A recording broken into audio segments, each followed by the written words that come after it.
happy to have her here and listening to her talk. Thank you so much for joining us. I will give the floor to Neeraja ma'am. Please, it's all yours. Thank you so much. And I'm so glad to be meeting so many girls. It's always a pleasure when you have women and girls on the other side. And especially when it is all about how do one progress in their careers, aspire, and ensure that you reach those aspirations. I think I need screen sharing rights. I have a small PPT which I will share. Um, how many of you watched my TEDx talk? Just put up your hands, the hand on the Zoom if you have watched it. The only reason I'm saying is I'm not promoting my TEDx talk, but there's a lot of my story there. So I thought I can, use today's time to add to that story and not just, kind of say the same story. If you have not really watched it, you can go and watch it later because there is a lot of stuff in that also.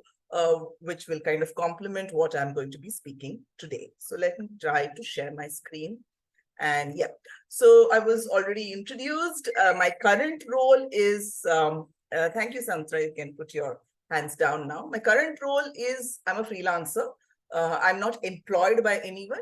I, am on my own and I pick up leadership training assignments. I'm a career coach, largely in the space of women, so organizations call me to train their women to kind of grow in their careers. This has obviously come after a 25-year of a technology background. So I think I have some kind of in your STEM, the technology part, I have quite a bit of experience in that, and that's what I'm going to share today. So my last corporate job was with Capgemini, a services organization, a global services organization, where I used to head a lot of program deliveries, IT project deliveries, largely for banking clients.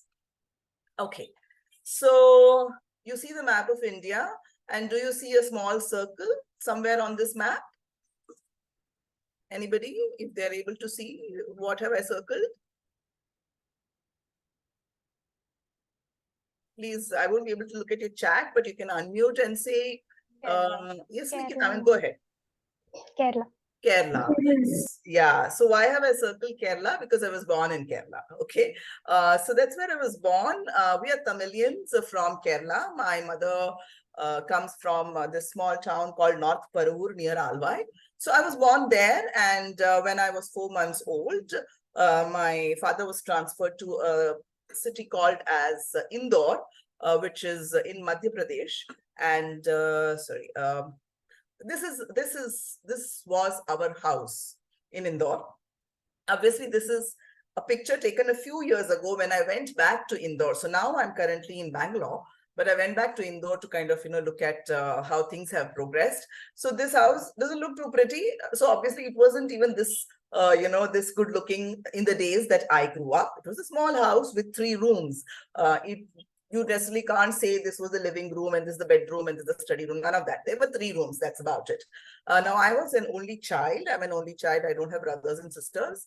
And I come from an extremely conservative family. And I grew up there in this building. There were 6 houses. And the picture that you're seeing there is Janet auntie and uncle, and there is Saroj auntie. These were some of the people who were living in the other houses in this building. So I told you 6 houses, right? One was, we were here, and, Janet auntie used to be upstairs and Saroj auntie used to be, in the other side. I lived there for 12 years, and I think it was the most beautiful part of my life, because being an only child and having had no extended family in Indore, this was my family. Okay, I could be in their house anytime. I could be, eating their food. They would just come over to our house and all of that. That's how I grew up in my initial days. And I have to tell you that I was a very, very meek, timid, shy girl. So who is it who told that she's very shy? It's okay to be shy. You will transform into somebody like me, over a period of time. And I'll tell you how the transformation happened. But I didn't have any friends, all my friends. So this is my school in Indore. I went back to the school when I went to Indore last few years, St. Raphael's, a convent, and I had no friends in school. Because when you're so quiet, no one, I don't talk to anybody. I just kept to myself. So I went to school. I did a little bit of studies. I wasn't really great with studies. My parents also weren't too ambitious for me. Okay, I'm telling you, I come from a conservative family where the only thing my parents thought about was, let's get the girl married as soon as she is eligible for marriage. And what is the eligibility for marriage? What used to be, you get to a particular age. So, my parents thought, let her graduate, we'll get her married. So they weren't also very fussed about what kind of marks I was getting and what I was studying, etc.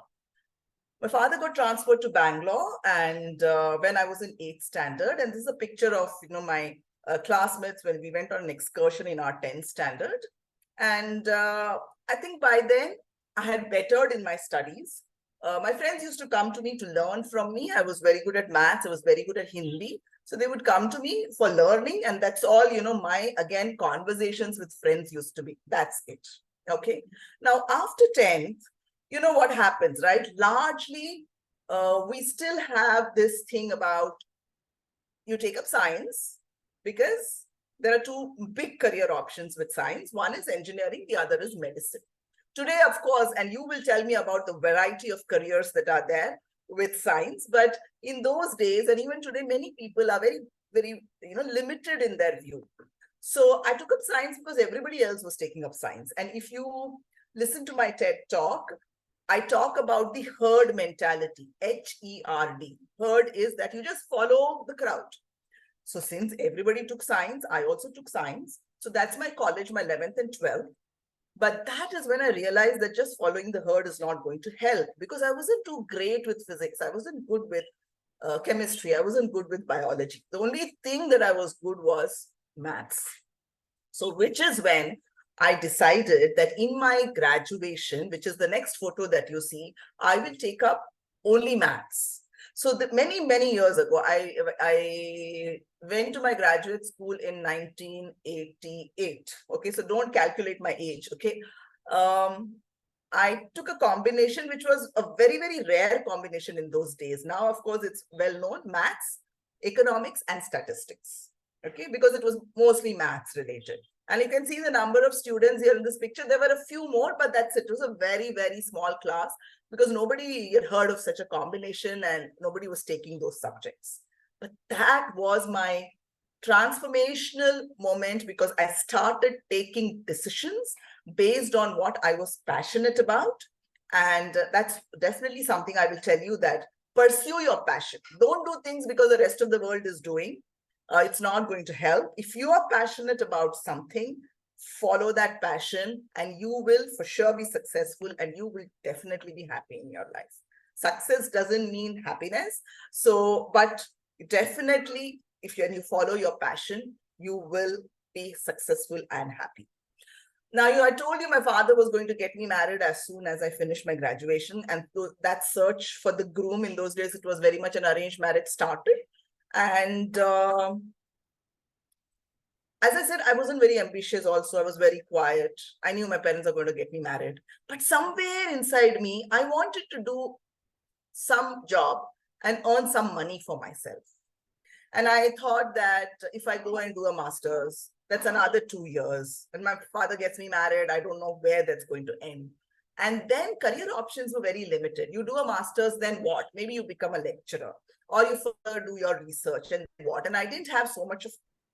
So that was the time when the IT boom was happening. Technology was coming up in India. There were a lot of institutes teaching us programming. So again, you spoke about web development, etc., right? Computer science. So I joined NIIT to do a diploma course in systems management. And this is my class from NIIT. And that's how my journey into technology started. Okay. I want to talk to you about some of the challenges that I went through and some messages that I want to leave you all with in terms of how you grow your career. All of us go through challenges. That's nothing new. But some which I feel we must always keep in mind in terms of how to and what we must do. Okay. The first and foremost that I want to talk about is ask for what you want. Okay. If you don't ask, you're never going to get it. No guarantees that if you ask, you will get it, but at least there is a possibility. And I'll give you a story about my asking. So when I started working as a contractor in this company called as Sonata, it's also one of the good IT organizations. When I was studying at NIIT itself, okay. Now my course was just for 3 days in a week, and 2 hours every day, just 6 hours in a week. Okay. And at Sonata, I had to work in shifts, and I was given a 7 to 3 p.m. shift. And my classes used to be from 3 to 5, only on 3 days. So I could have managed this. But, I'm talking about 1992, when we didn't have computers at home. We didn't have any devices. Forget, computers. There was nothing called an iPad, nothing called as a phone, and there was, laptop, etc. is unheard of. No PC also, this big dabba that you used to use. So in 6 hours, you can't learn anything. So we used to stay back in the institute looking for spare computers so that we can practice. Now, when do you know when a computer is going to be free? When somebody is absent in the class, or if the faculty member has not come, correct? And this is not predictable. Now, if I were to do my morning shift and go to NIIT at 3:30, what if, the spare PCs were in the morning? Then I won't get those, that time to practice. So this was my challenge. So this meek, timid, shy girl actually spoke to her manager's manager, Suman. I still remember her name. And I said, this is my problem. I can work, but because I don't know when those PCs, will be available for me to practice, I don't know how to take up a shift, whether I can take morning shift, evening shift. I don't know why I said it, but I told her. 2 days later, she came back to me and she said, we have decided to make an exception for you. We are giving you a dedicated computer. So you don't have to work in shifts. So you can come whenever, you can go to your institute whenever, as long as you finish the work that we have given you and you finish it without any mistakes. Because I asked or I spoke, this was made available to me. Otherwise, I don't know what, I probably wouldn't have been able to practice, and I wouldn't have done well at the institute, or I may have left the job, etc. Okay. So this is how I did 9 months of my contract assignment along with my NIIT, and I got confirmed after 9 months as a permanent employee in Sonata, along with everybody else who had joined with me from NIIT. Yeah. So the first message for you is to ask. The second one is to speak up, and we did ask all of you to speak up, put up your hands to introduce yourselves. It is so very important. Okay. And sometimes you're very young now, and today there is so much of a push to have more girls in companies. But as you grow, you may find lesser number of girls, and people may not listen to you. Keep your hands up. Doesn't matter. Keep your hands up till such time somebody comes and says, okay, what do you want to say? Say. Okay. So speak up is so important. So I'll tell you how I started speaking up. I'm sure you must be curious, right? I'm this timid, shy girl. How did she start speaking up? So in ANZ, my second company where I worked, I was in a team of 10 people, and my team lead was sent to Australia for a 6-month assignment. So they had to obviously replace him with somebody else. And in those days, I'm talking about the early 2000s, leadership meant somebody who's very well technically qualified. They didn't look at, oh, can she speak, etc., etc. So they made me the team lead. Now I had to manage a team of 10 people. I had to manage my stakeholders and customers. I had to manage my senior management. And I realized that keeping quiet will not help. That's how I started speaking up. And what happened when I started speaking up is that others started listening to my point of view.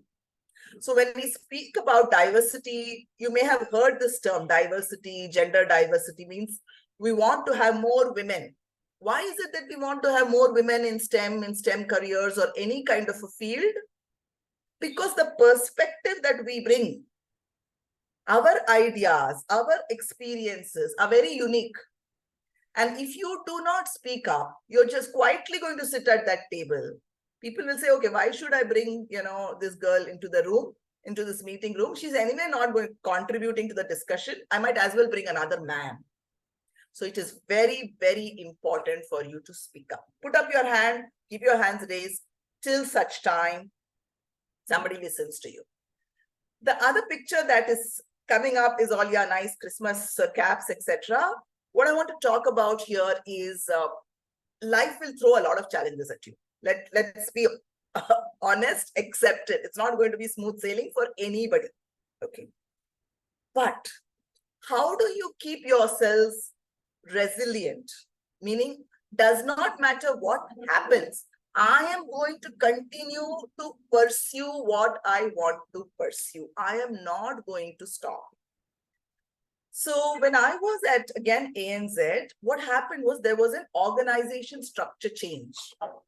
So, structure, you will have a leader. Under the leader, you have 5-10 people. Okay.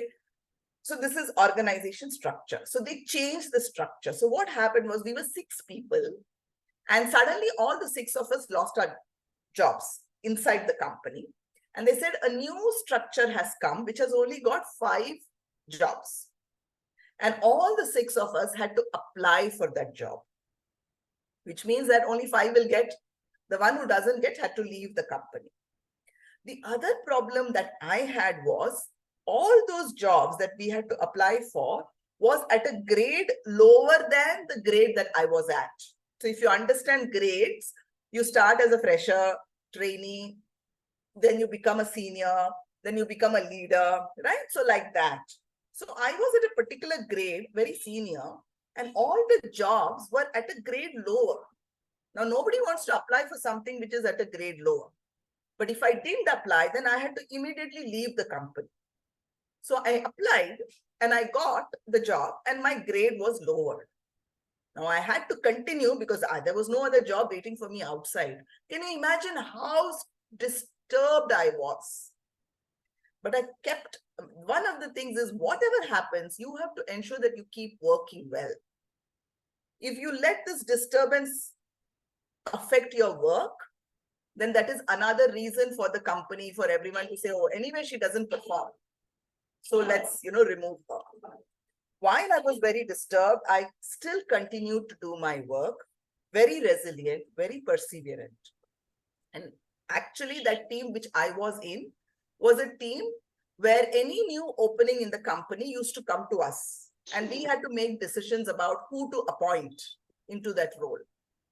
So since I was managing that, actually a role which was at the higher grade, which I was, happened to come, and I applied for it myself and I got it. Okay. So over a period of time, things will happen for you. So ensure that you keep at it. And I definitely want to say, believe in yourself. Doesn't matter who says what, people will say 100 things. Do not get disturbed. If you think this is what you are and this is what you want to do, just trust yourselves and keep going. Quickly, why did I shift gears? I moved from technology to do what I do, which is leadership training. I'm a mentor for a lot of women. See, I told you my transformation from being this quiet girl to who today is a TEDx speaker happened because that team lead was sent to Australia.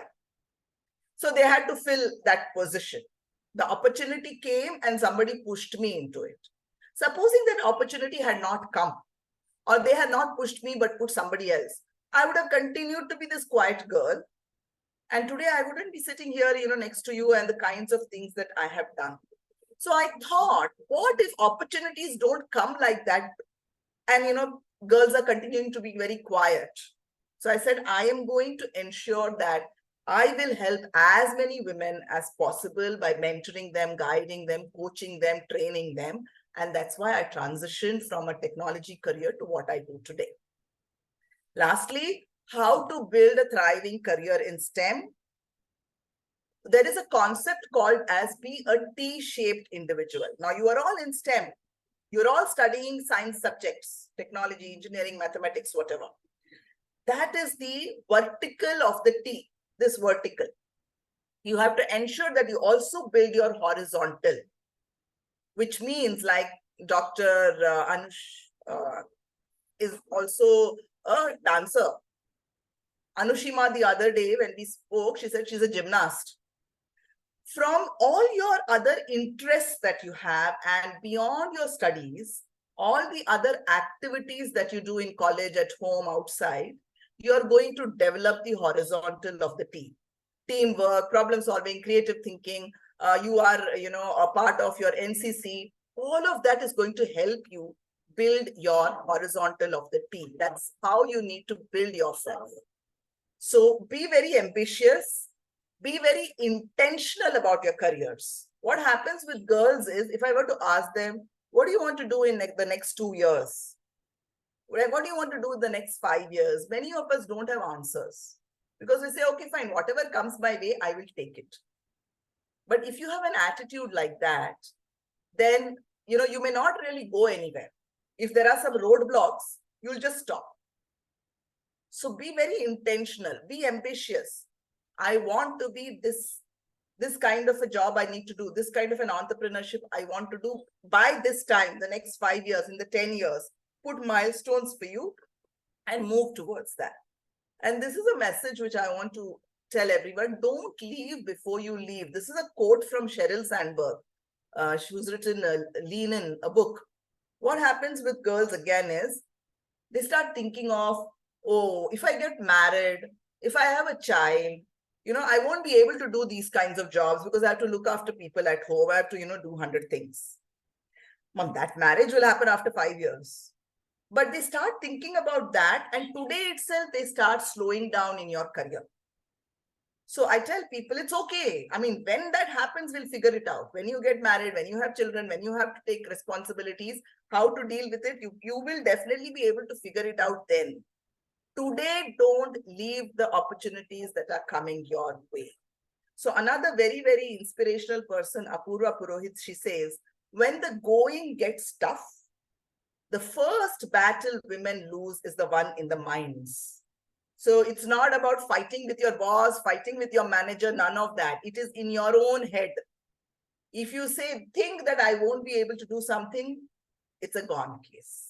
So ensure that your mind is always ready to take on all the opportunities.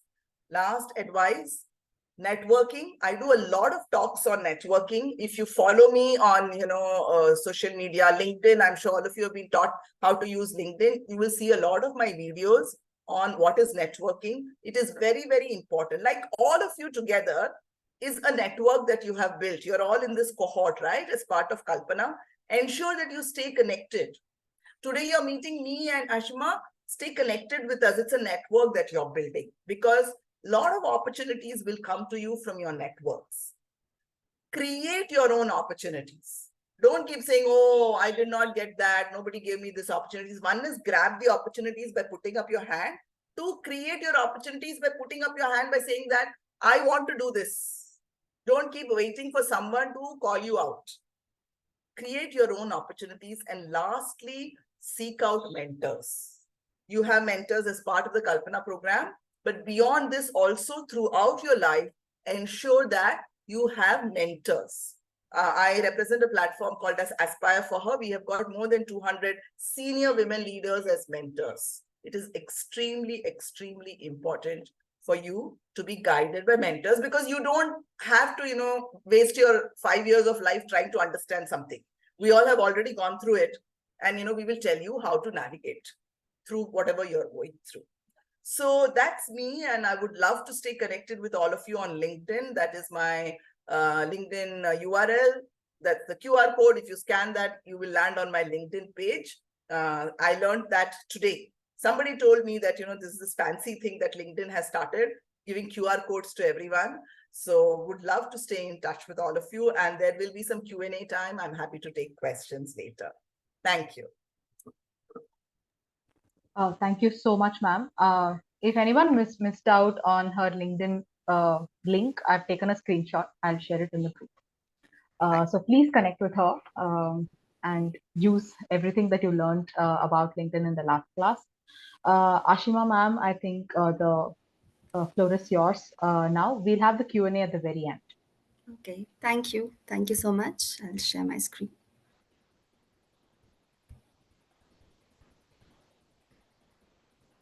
Is my screen visible? Yes, ma'am. Okay. So, hello everyone. A very good evening. I am, first of all, I would like to thank Vigyanshala for giving me this space where I can share my story with the young girls. So, I am Dr. Ashima. Today, I'll be sharing my life experience and stories in the most organic way.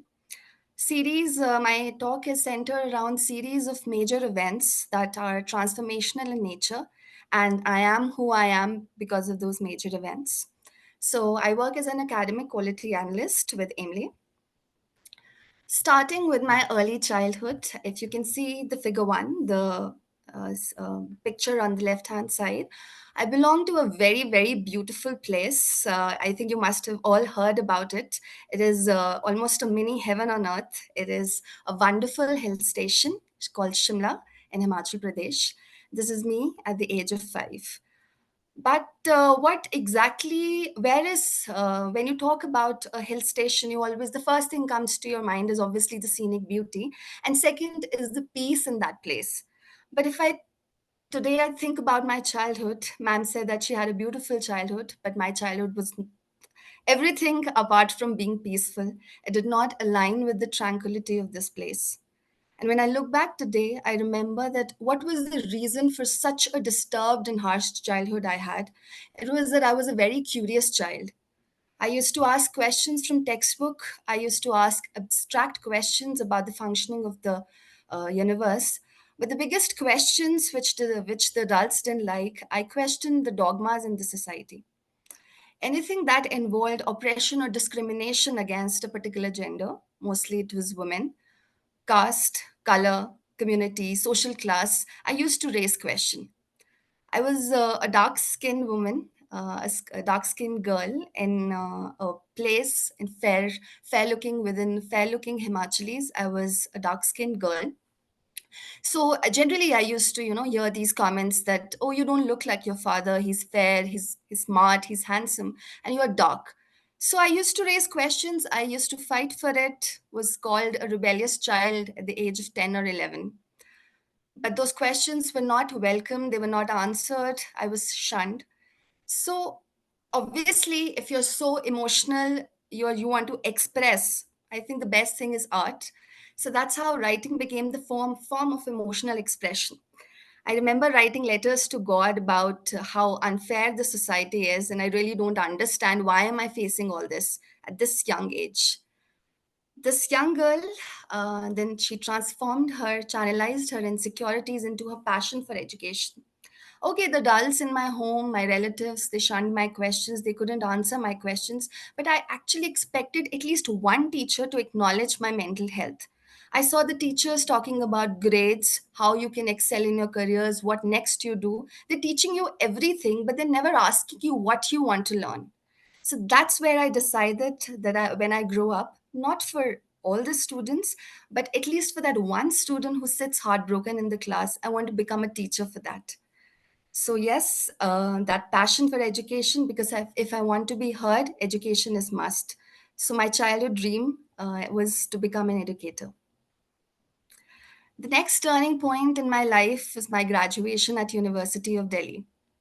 Because I'd already decided at the age of 12 that I'll become a teacher. So the career options like engineering or medical sciences, I never considered them. I knew my path that I wanted to become a teacher, so I joined chemistry honors in University of Delhi. A small town girl, very happy because I wanted to anyway, any day to leave Shimla. I was very happy to move to a city where I could see autos, I could see these big buses, I saw T points, I saw foot over bridges, which are nowhere in a hill station. But what best Delhi gave me was friendship. This is my biggest cheerleader, my friend. We are still together. So friendship, I understood and learned about this relationship because all those years in Shimla, in my childhood, I never had a friend because the questions or my ideas, my ideologies did not match with the children of that age. They were enjoying their childhood, but I was not enjoying it. So I had no friends in Shimla. So when I met my friend in Delhi, she gave me that space to express. And that's when I realized that the most unconditional relationship is the relation that is friendship, where there's no terms and conditions, it's pure acceptance. The other thing I realized in Delhi, because there were people from very different, almost all the states in the country, I realized that humans, if whether you are staying in a rural area, maybe in a tribal region, or you're living in a world class city, what connects human is their capacity to feel pain. And that's when I realized that I was not broken alone. All the children around me, they had broken childhood in different ways. So that was the biggest realization, that I am not alone. Almost all of us are broken in some or the other way. Delhi gifted me with lifelong friendships and open worldview, obviously, because I met people from different regions. It gave me immense exposure, but still it couldn't heal me. It healed me on the friendship part, but still there was so much confusion. I was there for chemistry. I learned chemistry in a better way, the way I learned in school, but not. I was not very much connected to science when I was in University of Delhi. The next event is something that was never planned, and I call it a destiny event.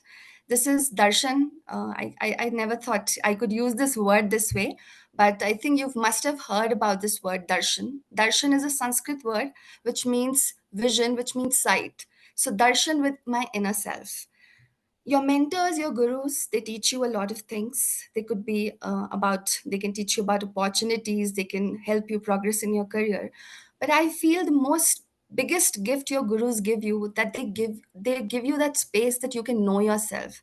They take you there, they take you to your unhealed parts. And that's what my gurus did. The first is my left hand side, my guru, my dance guru, Professor Ila Pandeji.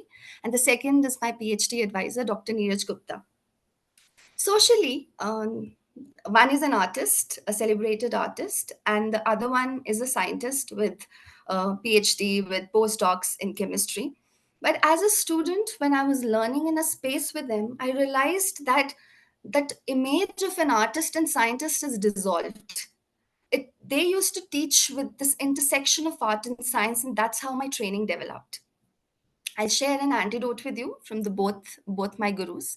The first one, during my dance training, I was with my guru, and we were composing a music piece, and followed by a choreography. So some mathematics was not happening correct. Music has mathematics, and she said, sit down and do the mathematical calculations. I sat there, took time, and we did the calculations, and we composed the music. And very cheerfully, I said, "Oh, dance is mathematics." So she smiled at me and she said, "Okay." I mean, she felt that, yes, that's the point when I realized that everything is connected.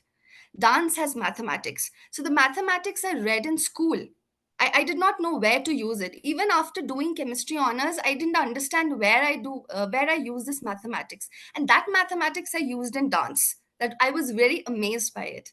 The second is my during my PhD, I was with my PhD advisor, and we were working on a research paper.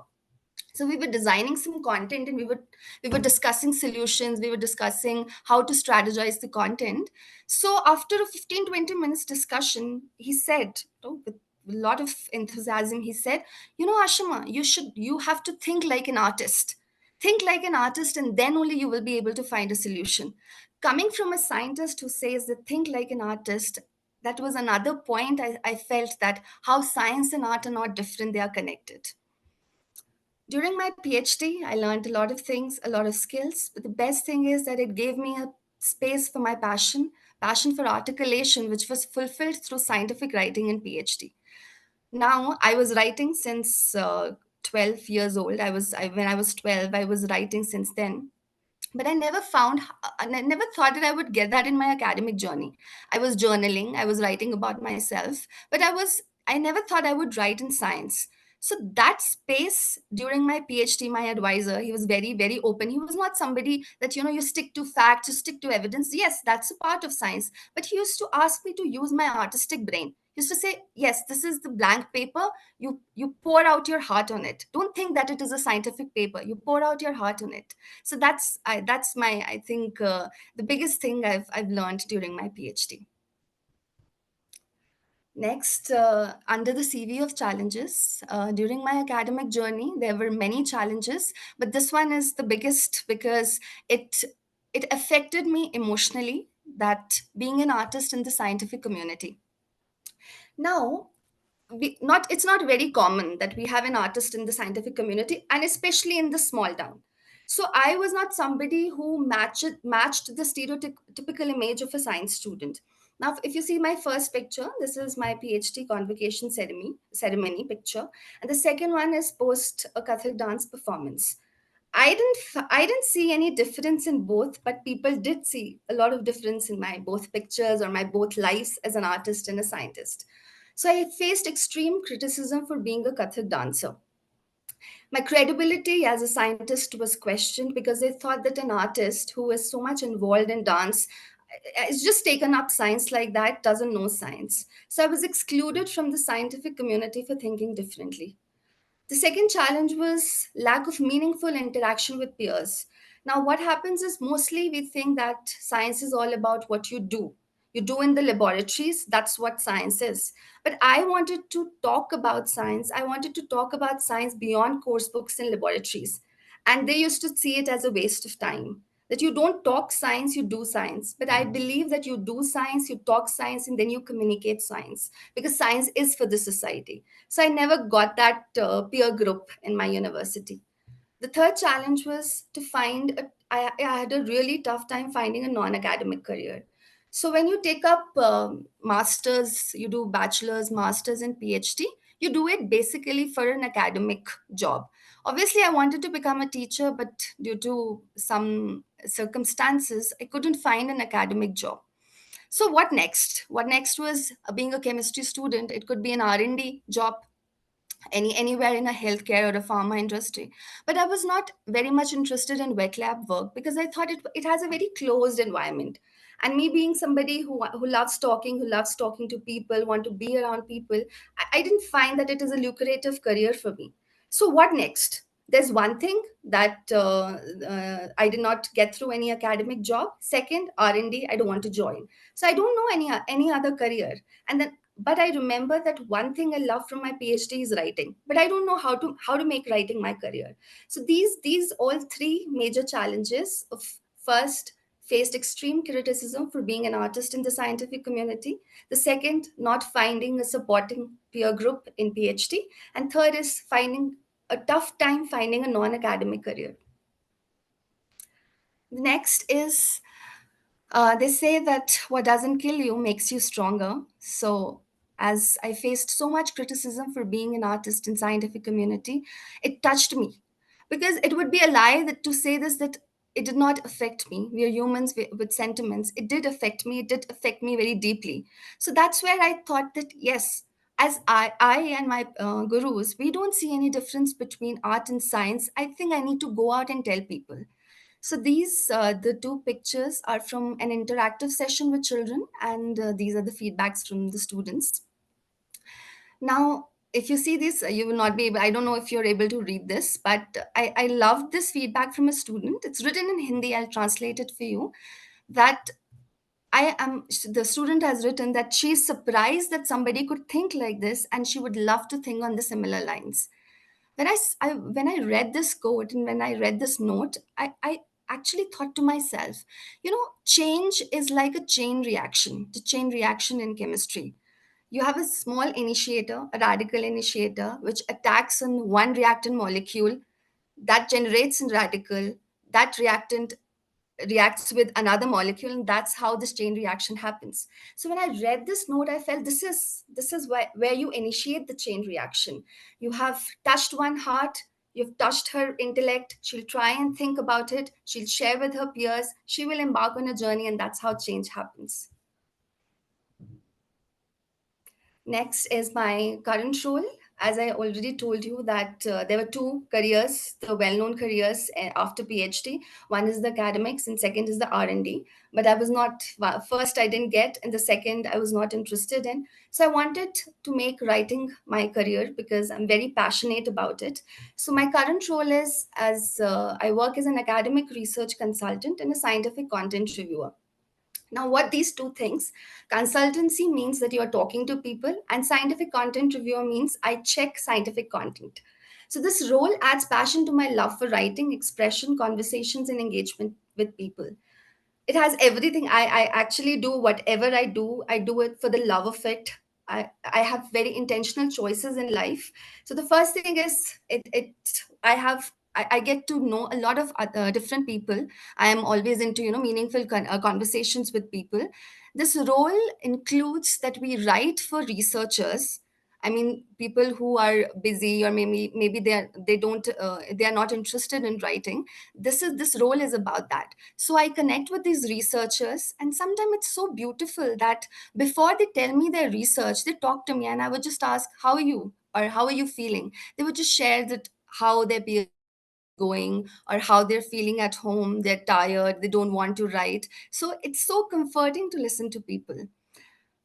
The second thing I like about this role is that when I learn through conversations, I'm into conversation with these researchers from different scientific backgrounds. They are from pharmacy, they're from medical sciences, botany, nursing. So people from different research backgrounds, they come and talk to me, and I get to know about their research. So I also learn through it. The most challenging part of this job is sometimes people don't communicate. There are people who express, they communicate, but sometimes they don't communicate. So that's challenging because you're writing for them, so you have to know what their research is. So it's challenging also, and it's fun also. In which way is fun? Because I have to put in extra energy. I have to be there for them. I have to put that extra energy, ask them to speak, stay there for a longer period of time on the call, and tell them to express. So that's challenging. That's challenging also, but that's fun also. The second thing, challenging part of this role is that as a reviewer, I don't write. So I have writers with me from science background. They write for me, and I quality check the files. Now, what exactly happens here is sometimes because the writer is also thinking and you are also thinking as a reviewer. So not always you will align on the same lines. You will not be on the same base. So sometimes it's difficult because you are thinking something else about the content and the writer is thinking something else about the content. Maybe her way of articulation is different from mine, but because we are writing for a researcher, we have to come to a common point. So that is one challenging part. But how I go through it is I listen to people, I listen to my writer, I listen to her viewpoint, what she wants, what she is thinking about that content. Then I add mine, and then we come to a common point. Okay, so how to build a thriving career in STEM? First is the resources and the opportunities you have, but I'll be focusing more on how to enhance your career in STEM. The first, I would say that vision science more than a subject. Don't take science as a subject, that it is something where you have to take up grades and you have to only think science as a subject means you just have to see it as a discipline. Communicate with people from different disciplines. I have friends from humanities, I have friends from engineering, I have friends from different backgrounds. That makes me understand science with a society perspective. I have friends from history, I have friends from sociology. So communicate with people. Don't stick that, okay, we are sciences, we're going to stay together. We don't have to talk to people from art. That is one thing. That is a very, I mean, that makes you a multidisciplinary approach. That gives a multidisciplinary approach to your work. Your motivation behind doing something must be clear. Whatever you're doing in life, your motivation must be clear. Just don't do it because you want to do it, or maybe somebody else is doing it. You should be clear. I mean, you should first observe, think about it, and then pursue something. Next is whatever you pursue by being mindful has a place in your CV. Why have I written by being mindful? Because you're there, okay, you're experiencing something, but you're not always there as a mindful, you're not present there. So whatever you pursue by being mindful has a place in your CV. Keep a diary of learning. So always keep a diary with you, because science is all about curiosity and observation. Write what you have learned. This is my favorite. Remove a word extra or co-curricular from your CV. Now, as a dancer, I could write that I'm a dancer, that is my additional education. but I don't take it as extra co-curricular. It is part of my academic journey. It is a part of my academic background. So remove these two words from your CV.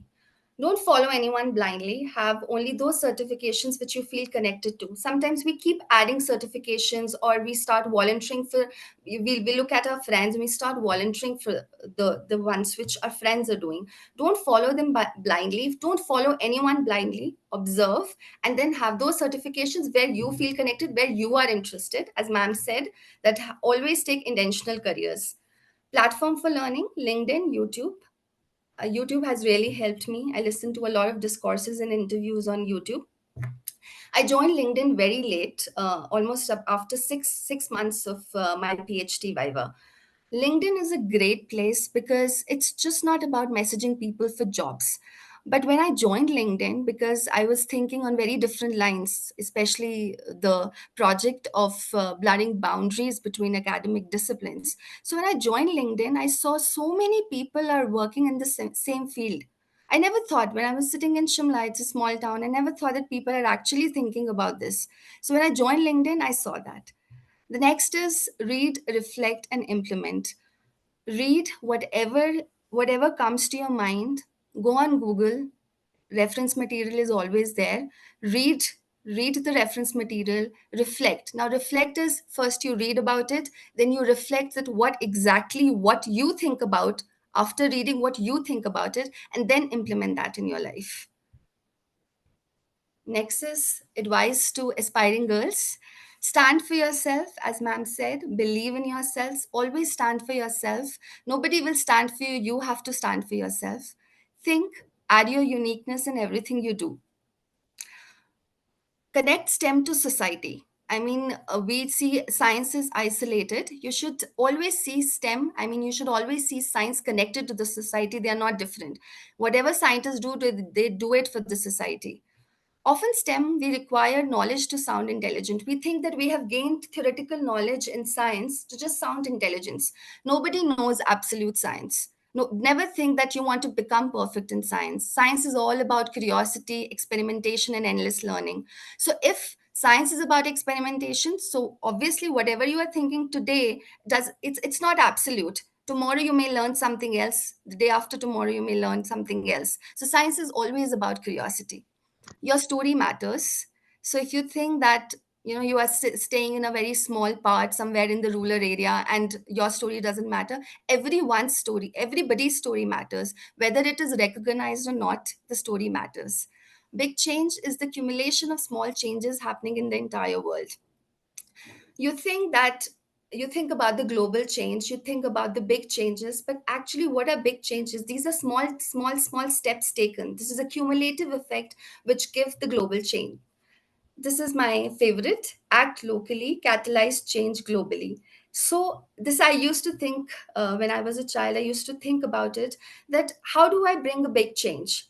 And then, with course of time, I realized that maybe just in my area, my family, my relatives, my community, my district, my state, if I start from here, obviously I am going to catalyze change globally. So just remember that your story matters. Wherever you are, you do your bit, that obviously contributes to a bigger change.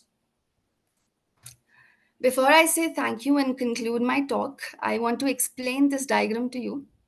I think we all know about it. The chemistry students know more about it. This is a diagram for an exothermic reaction where the unstable reactant gets converted into product which is stable. So here toward along the x-axis you have life progress, and towards the y-axis you have stability in life. So as in my intro, they said that my work is on catalysis. So this, start thinking that a mentor is like a catalyst. Now, the catalyst increases the rate of reaction. Obviously, you would have progressed in life. You would go from a stable state, an unstable state to a stable state. But without mentor, the path is difficult. It has lots and lots of hurdles. But see mentor as a catalyst which converts you, which transforms you from an unstable state to a stable state, which makes you stable financially, emotionally, spiritually, and intellectually. So choose your mentor wisely, choose your catalyst wisely. Thank you so much.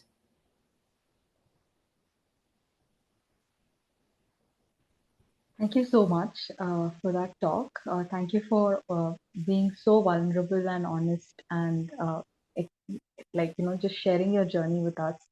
I'm actually really, really moved and I could relate to a lot of it, uh, even with my own life. So thank you so much. I would like to also thank Neeraja ma'am and Ashima ma'am together because I felt today's session, we were handling a lot of concepts theoretically, like career exploration, how do you set your goals and all of that. But I felt today's session showed it in a very practical format in both your journeys and stories.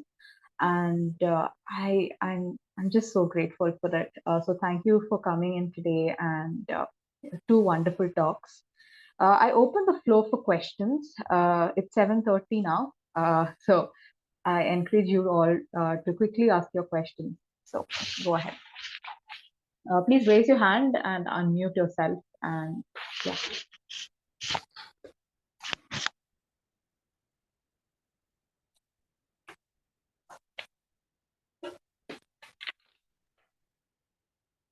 yes, Kingsley, go for it.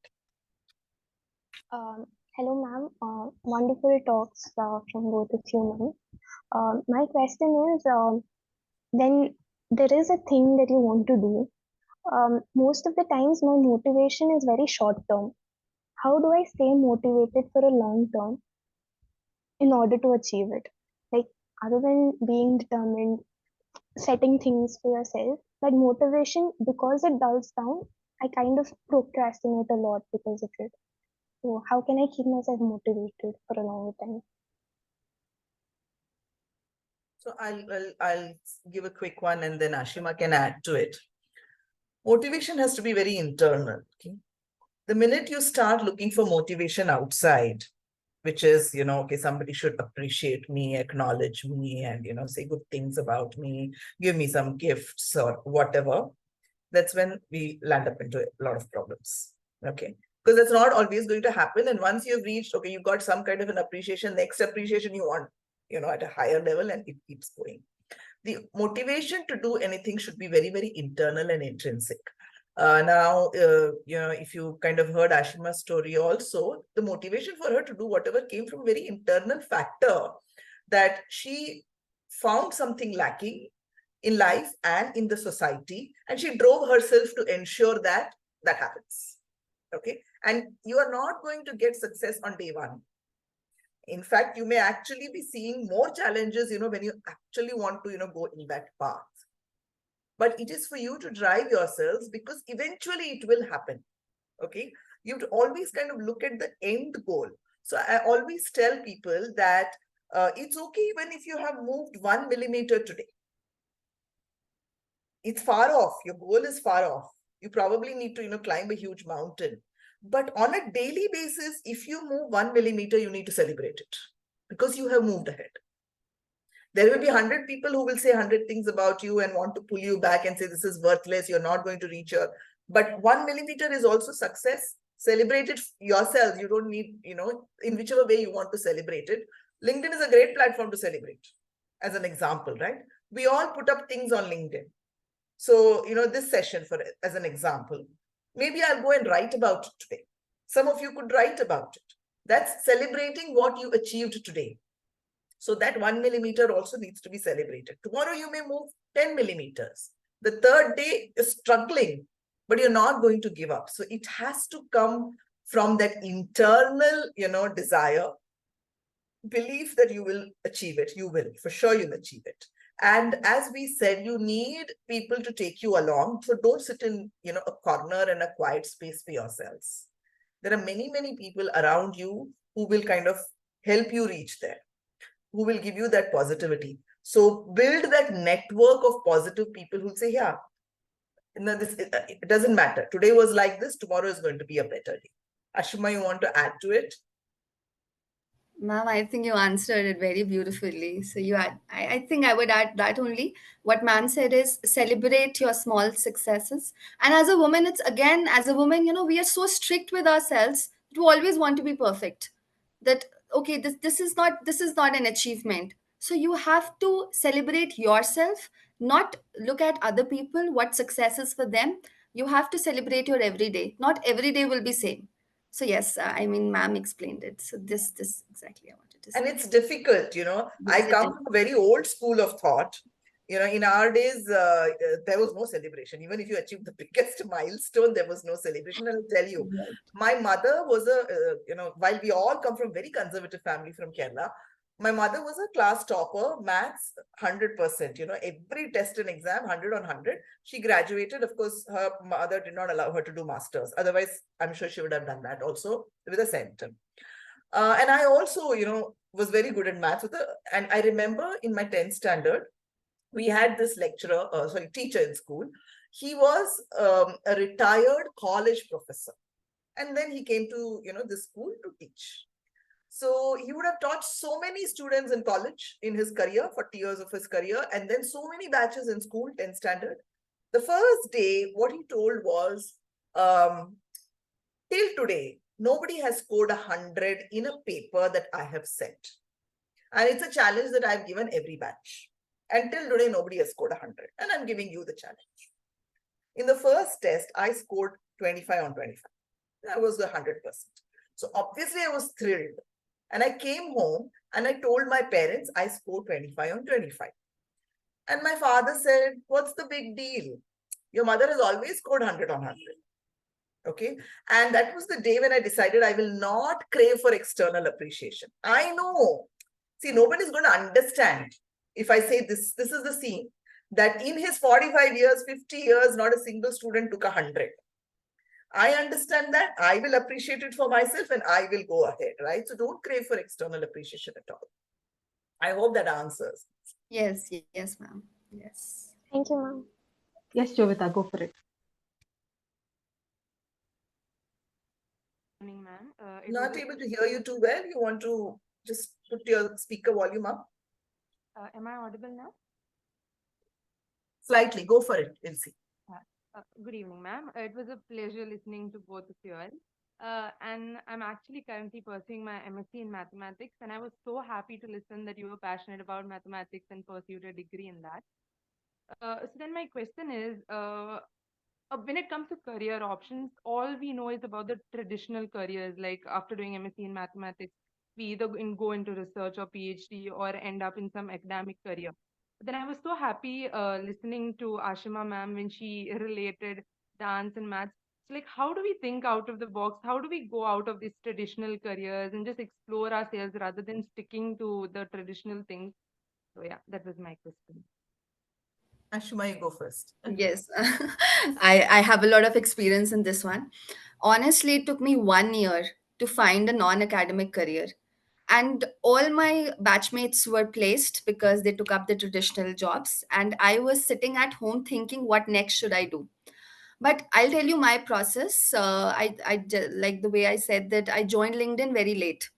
So first you start with LinkedIn because you'll find so many people with non unconventional careers. The first thing is to know such people exist. I didn't even know. I was sitting in this hill station. I thought writing can never be a career.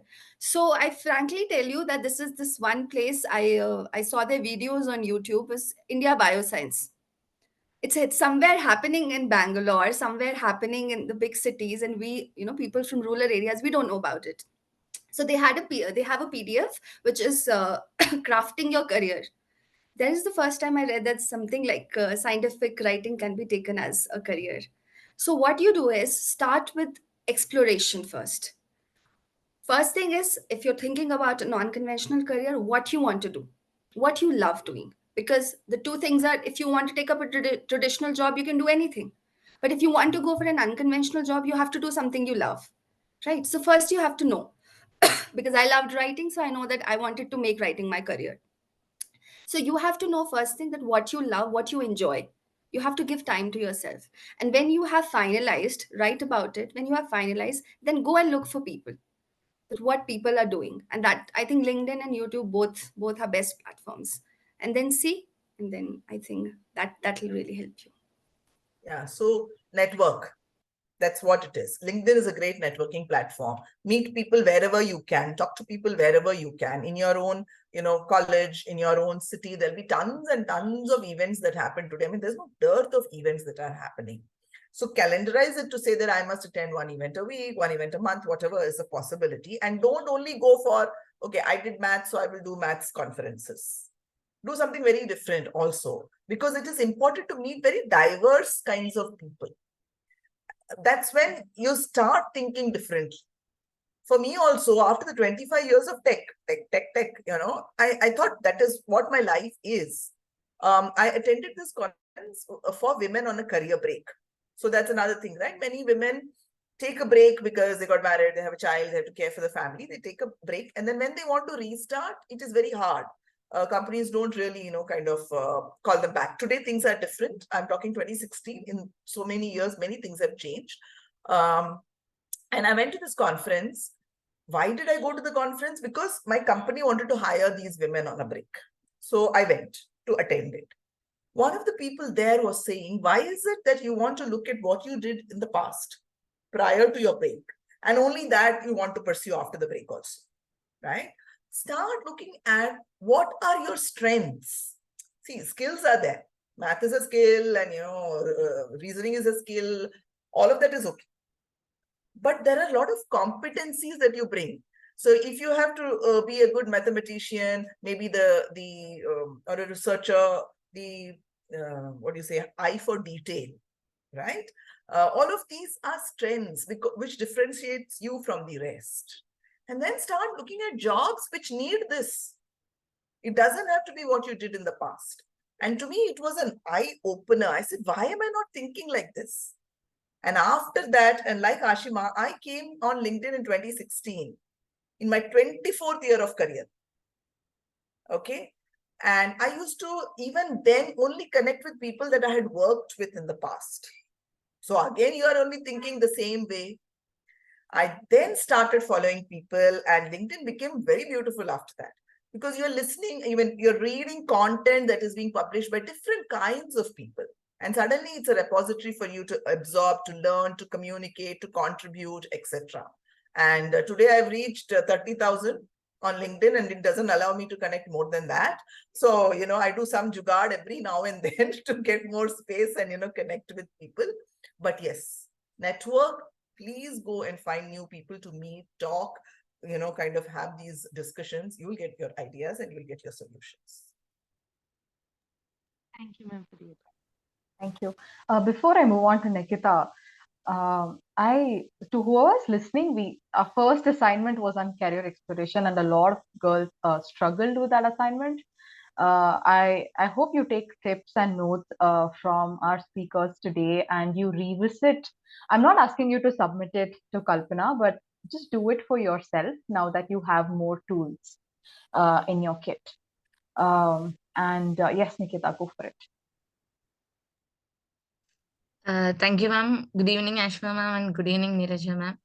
So since both of you have mentioned about relationships in your talks, I'm fascinated to ask these questions. It's out of STEM, but it is very usual for us humans because sometimes we run behind achievements, achieving things to put on our CV, building up our career. We become so busy in that schedule that we forget about the people around us, to appreciate the little moments with our friends, family. So how can we build a good relationship with the people around us, as well as building a good career? Fantastic question. I mean, people think, at such a high level, it is brilliant. I always tell people, have a holistic life. Okay. Work and career is just one part of it. That is not the end all. Your work and career is kind of going to fuel a few things. One is, of course, it's going to keep you busy. You know what you want to focus on. It'll give you some money, which was very, very important in life. You need some money, but that is not the only thing in life. Again, I'm a storyteller, so I will tell you a story. When I was in Capgemini, I was nominated as one of the 11 women leaders globally. So Capgemini is a huge organization across the globe for a senior women's leadership development program, because they felt that these 11 women were the future, for the company. And there were people from Japan, US, UK, and India. we all were in Paris. So it was a residential program in Paris for 4 days, where there were a lot of, like Kalpana, there was a lot of sessions, and then we could meet other senior leaders to talk. So there was this very, very senior leader in Captain Nash who had come for a breakfast meet with all of us. And I was much younger then, and I was going through the problems of work-life balance. I had a younger girl. Today, my daughter's graduated and is working, but as mothers, you kind of struggle with all this. So I asked her, haven't you ever felt guilty? Because when you're chasing your career path, there are many things that may not happen the way that you wanted to. Have you ever felt guilty? And she said this. She said that she and her husband were looking to buy a house in UK. And their buying of a house basically meant that you kind of hire a lawyer, and the lawyers will talk. So the buyer has a lawyer, the seller has a lawyer, they will do the conversations, and the deal is done. So this lawyer that she had hired wanted to meet her to discuss some terms in the paper and get her signatures. But she, being such a senior leader and so busy, she was forever traveling or not available to the lawyer at all. Okay. So one day, the lawyer left the papers in her house, wherever she was living, not the new house, but the old one, with a note. So you are buying a house, you're wanting to buy a house. But my question to you is, what are you going to remember on your deathbed about that house? Unless you ever live in that house, you're forever outside. So do you really need that house? And she said, Neeraja, it's a very difficult question, the guilt and, what do you want to do? So I have had 25 years of tech career, and my last designation there was director, maybe a big title. I achieved it in 25 years. There are people who achieve it in 10 years also. But I have paced it because I wanted a holistic life, relations. I wanted to be with my husband. I never chose a career or a role which made me travel somewhere and my husband is here, my family is here. I was very conscious, which means that it slowed me down, because when you do travel, you at the customer site, etc., you interact, your learning is very, very high, and you can probably grow faster. But I was okay with a slower learning curve and a slower growth, because everything else for me also mattered. Eventually, it will all work out. What happens is by the time you are in your 20th year, the person who ran fast and reached there will have to slow down for some reason or the other. Run your race at your pace. Keep only your ambition in mind, not what the rest of the world is doing. And there's another great, so it was right what Ashima said, listen to talks. When I said mentorship doesn't have to be one person. Mentorship can be from all these talks that you hear, TED Talks, Josh Talks, and many other talks. They can act as mentors. So there is a talk where this lady says, ambition doesn't mean you have to be the CEO of a company. Then only so many CEOs you can have, right? Ambition can also be, I want to be the best teacher. That is also ambitious. But it is your ambition. When it is your ambition, you will pace it and you will build a holistic life to achieve it in whatever time period. So yeah, great question. You're thinking of it so early in life. Does not mean that you have to keep career secondary, but how do you ensure that you take everything together? And the other thing is that, see, they say, right, can women have it all? I mean, it's such a stupid question. They never ask men this question. What is all, right? The all is my definition of all. Nobody can define all as, okay, she did not have this, she got married at 30, so she's not had it all. I mean, my definition of all is very different. So what is my definition of all? And I can have that. Okay. So ensure that you know what you want and you kind of, progress towards that. Thank you. Thank you so much, ma'am. Great answer. I'll add one line to it. You can have beautiful relationship with people when you have a beautiful relationship with yourself.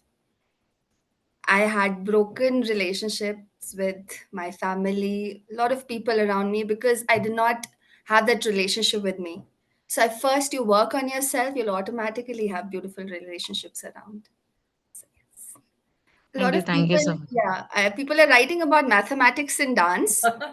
Yeah, so I mean, this is Yeah, so I'll tell you, this is my first project when I'm working in Shimla. The project is under integration of science, mathematics, and arts. And my first project is friendship between mathematics and Kathak dance. So I started my journey with this. Maybe sometime later we get a chance. I'll explain, I'll tell you in a comprehensive manner how mathematics and dance are connected. In fact, I got a student feedback. She had written that I find mathematics very boring, but now I'll start studying mathematics after your interactive session. So, yes.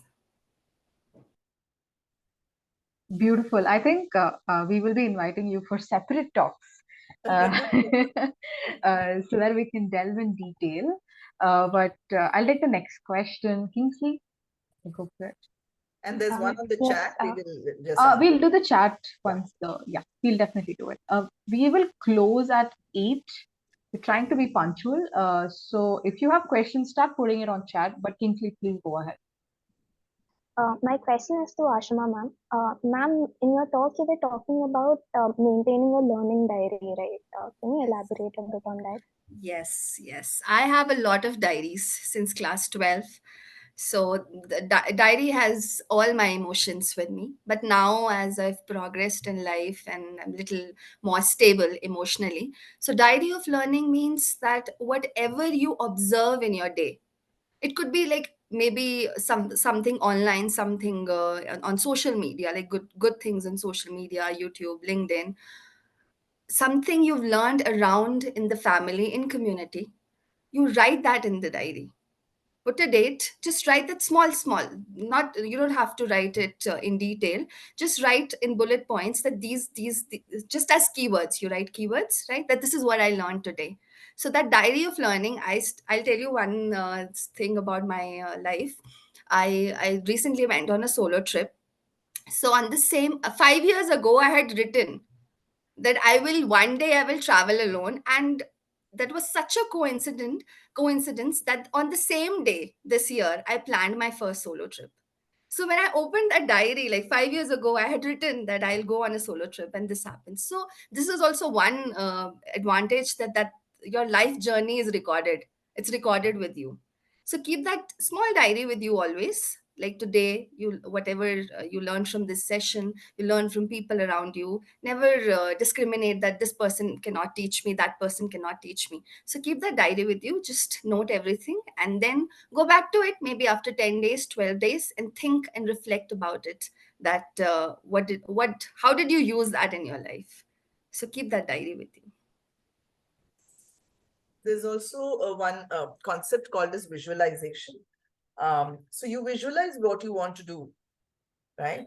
For example, I told you I'm a very quiet person. I was, and then I started attending these events, etc. I always liked to speak on stage. The max that I had done was in my company, because I was a leader. I would address a town hall of 100, 200 people, but never a public speaking, outside of the company. So I was sitting in the same conference. I was talking about where I had this transformation. This person spoke about work on your strengths and apply for jobs like that. I was sending pictures to my family because when you attend conferences, you will take pictures and you will send it and all that. And one of my cousins said, "Are you speaking at this conference?" I said, "No, I'm only like sitting and listening. I'm in the audience." And I started visualizing myself as a speaker because I want to be. So the visualization process that I did was identify which are those platforms where I want to speak. What are the topics that I want to speak on? And in my head, I started building the content for that topic. So when I am showering, I will be, giving a talk, thinking of that stage. I visualize what sari I'll be wearing, what accessories I will have, how I will climb on this stage and go. And I will also visualize that what if I forget something? You have to visualize everything. And then if I forget, what should I do? Then I decided I will have notes. Today also I have notes. I always don't think that, the best of the speakers will just impromptu. I have notes. Okay. And what if I fall off the stage? I visualize everything possible. And I worked around how that should not happen. Okay. And eventually I came onto stage. So anything that you want to do, you assume that you're already in that. You feel good. because in your visualization, you already achieved that. But there's again this great Jim Carrey video where he says that he had visualized that he will sign a movie for some billions of dollars or whatever. So he took a piece of paper and he made it as a check and he signed and he kept it in his wallet. Okay. And he had put a date, like Ashima said, right? He put a date by when he will sign that movie. And he said just a few days before that, he actually signed. But he said visualization works when you actually act. Act as in do something about it. You can't just go eat a sandwich. Okay. So you visualize and then you start working towards, okay, those small millimeter steps that I told you, and you will achieve that. So the diary is, yeah, a great way to visualize and conceptualize your, thoughts. And today diaries can be digital also. I'll take the question on the chat. I'm like really moved by that question. Sure. Yeah, sure. So yes, Athira says that how did I cope up with when my childhood dream of becoming an educator, that I couldn't get an academic job after my PhD degree. It broke me completely because that was what I was dreaming since age 12. But you know what? Today I feel that if I would have got an academic job, I would have stuck to a particular college. I would be teaching chemistry. I would be there. I would just reach maybe 60 to 70 students. But now, as an independent educator, maybe God really wanted me to, work on the base. Just don't go and work in a college. Go and work on the base of the education system. So today, as an independent educator, now I look back that why nothing worked for me. I was the most eligible candidate for teaching, even in my university. Nothing actually worked for me after PhD.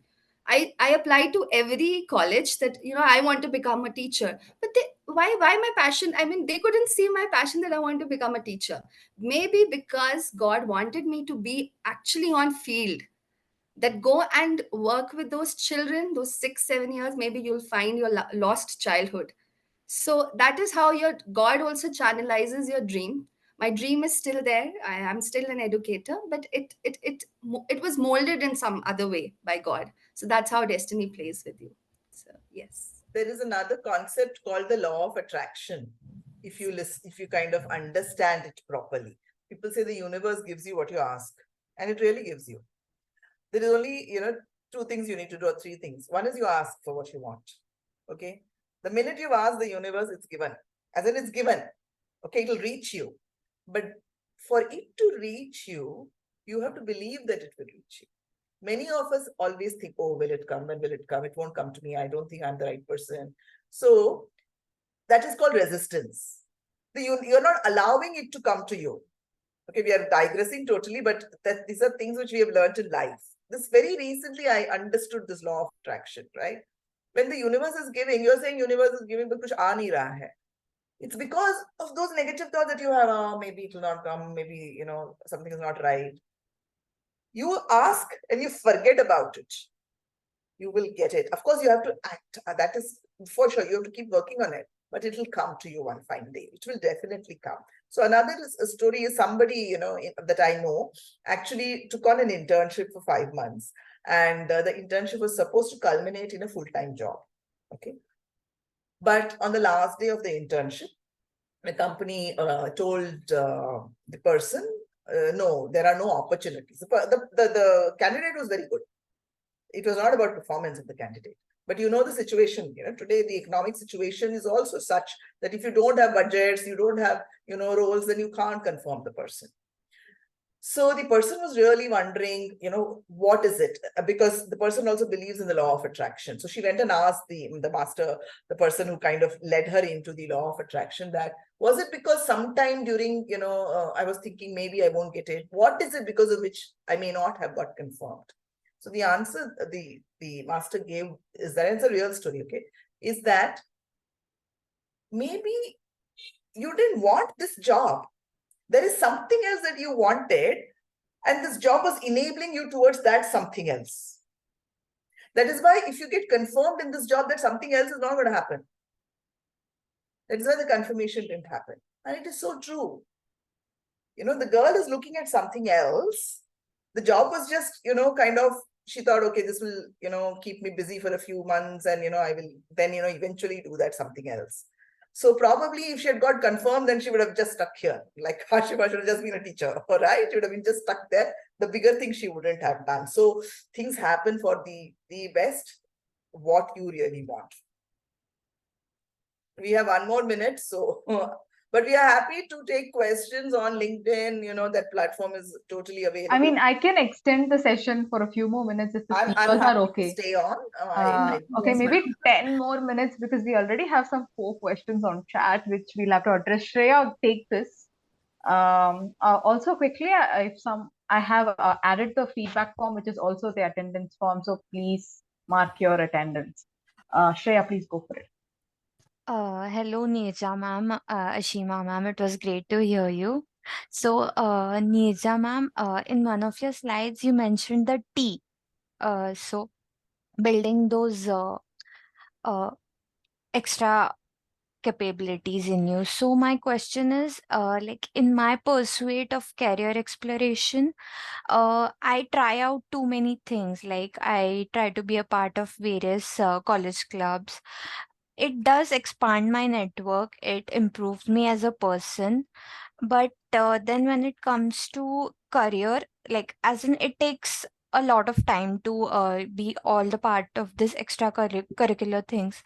I'm also a part of NGO where I teach kids just to know about more about myself and my interest. But then it is not leading to any of my technical competency.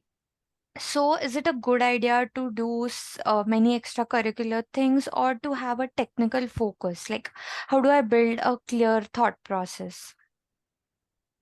There is no way out. You have to be a T-shaped individual, and I'll tell you why. You can be deep in your science subjects, technology, whatever. You could be just deep in that. You will be in the shape of an eye, right? The horizontal is not there. You may even get your first break into the job, okay? But any kind of a role today, any role that you take, whether it's a front-ending customer-facing role, whether it's a back-end role, it's a coding job, it's a writing of a research paper, whatever kinds of roles that you look at, you need to interact with people. You need to bring in your creativity. You need to have a problem-solving attitude. You need to, collaborate with teams, and then only you will be able to get the final outcome. Okay, so you will, if you don't have that horizontal, you will be lacking in some of these, and you will not perform to the very best. And organizations today, at the stage of interview itself, look at all those other attributes. In addition, you need to have your depth. I'm not denying it, but it also needs to have the horizontal for sure.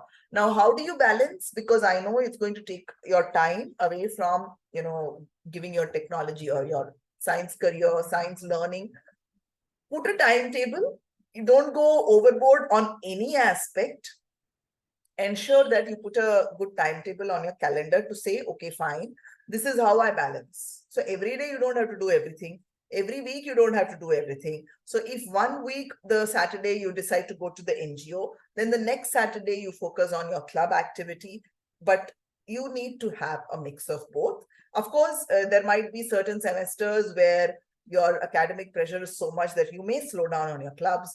Another semester, you may be able to do more of it, but it has to be a mix. And I will tell you, you will be the chosen one. When you are getting interviewed, you will be the chosen one.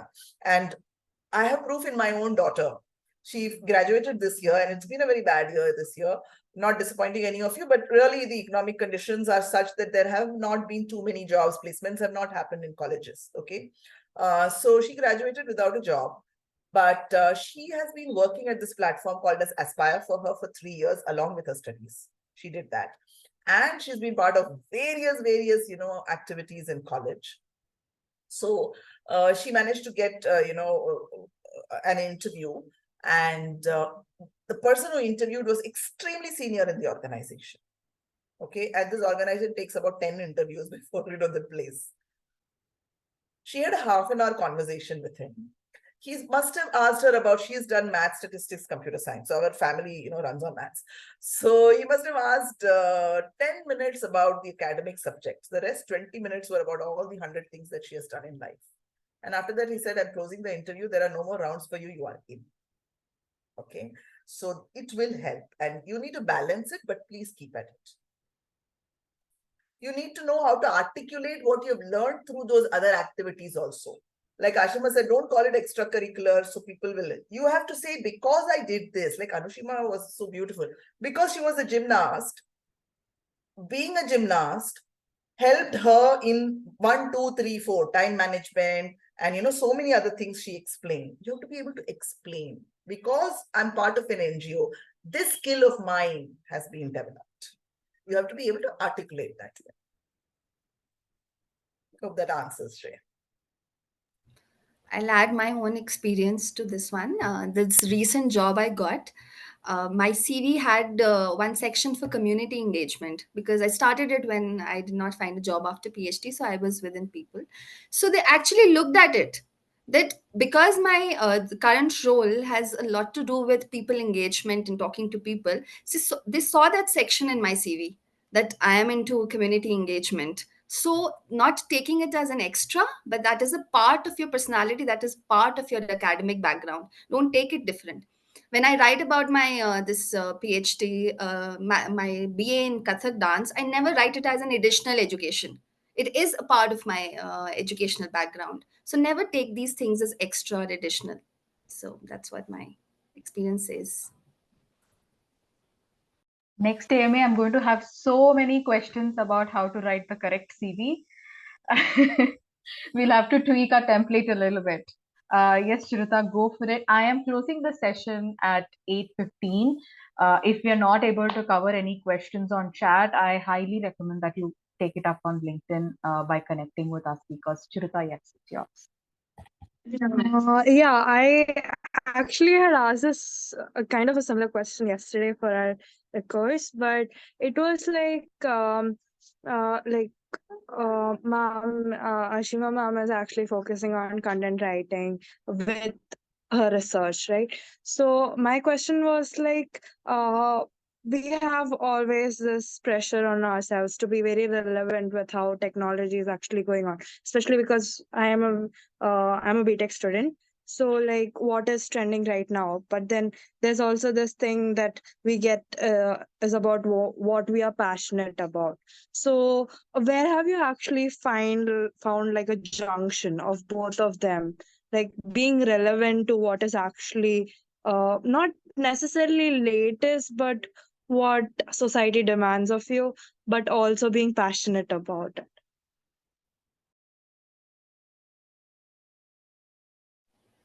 Okay, so this is a question. Hello?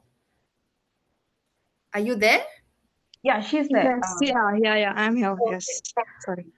Good question. Again, I would say what society demands of you. Like, I'll be honest with you, I was somebody who would think about the society in the end. I would think about myself first. Because if it's relevant to me, then it's relevant to the society. I used to think like that. Okay, so my present career. Huh, No, I'm in the sense I did not. I'm sorry to interrupt, but what I meant by what society demands is very different. It is for. I'll give you an example, which is sure. very basic. So, for electrical students, most of us are deviated to computer science right now because that is what is trending right now. So that's not about the social pressure, but what is trending in the technical sphere. Rather than going to, if I like electronics, many people would not go to electronics or core companies for us. But if I'm passionate about electronics, so that is something that we always struggle with. That is what I meant by social Yeah, pressure. Sorry. okay. I understood. Like, not many sciences take up writing as career because there are conventional careers or academics or R&D. But what I always told myself that even if I take R&D as a career, because academics I did not get, if I take R&D as a career, what best could I give there? Because I'm not passionate about it. So what you have to find the middle path. I'm passionate about it. I'm looking for those jobs, very, very relevant jobs. I mean, I wouldn't, opportunity, I would wait for the right opportunity. It's not that because I'm passionate, I would do anything which has no value in the market. So you have to find the middle path.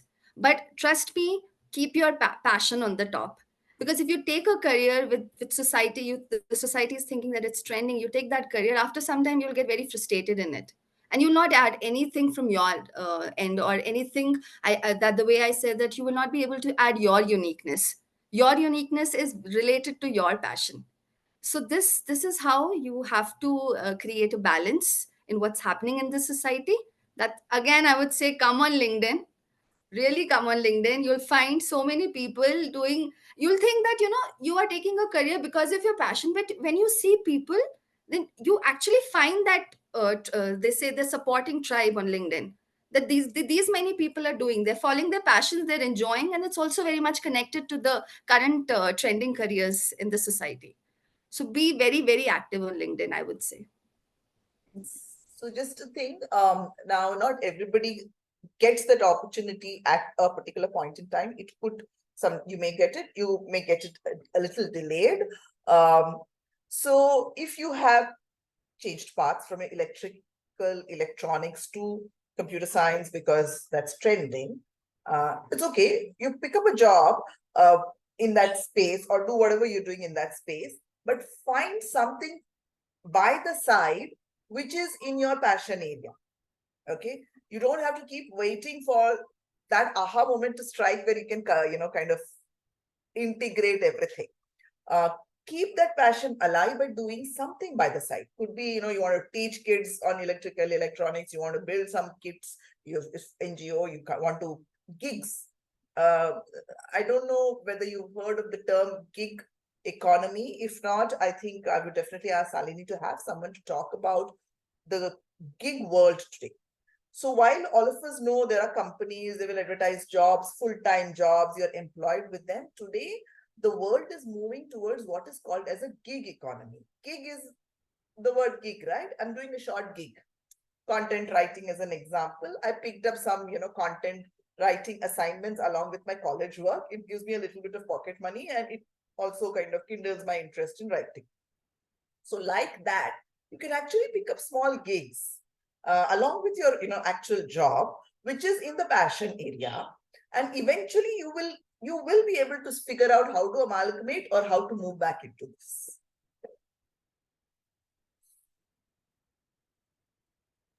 Chiruta, Thank you so much. Yes. that's answer. She asked it to me yesterday in the workshop and I couldn't answer it. So thank you so much for taking it today. I'm going to have one last question from the chat, and if you guys have any more questions, I encourage you to connect with the speakers directly. This is a general question. I was wondering how would be your advice on dealing with setbacks or the fear of failure?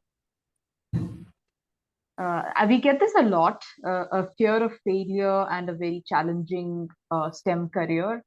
How do you deal with setbacks is something we hear a lot. So I would love to hear your thoughts on that.